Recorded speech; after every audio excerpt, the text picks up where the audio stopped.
या रब मेरी सोई हुई तकदीर जगा दे, या रब मेरी सोई हुई तकदीर। আমার দুঃখ শুনবার মানুষ নাই,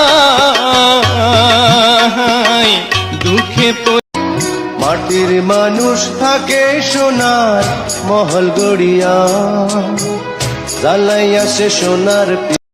কাঁদিস না রে আমার বুকের মানে। আল্লাহুম্মা সাল্লি আলা সাইয়্যিদিনা ওয়া মাওলানা। نسألك يا من هو الله الذي لا إله إلا। একজন পুরুষ জীবনে অনেক উপরে উঠতে পারে শুধুমাত্র দুইজন ব্যক্তির সহযোগিতায়। একটা হলো তার জনমদুহিনী মা, আরেকটা হলো তার স্ত্রীর সহযোগিতা।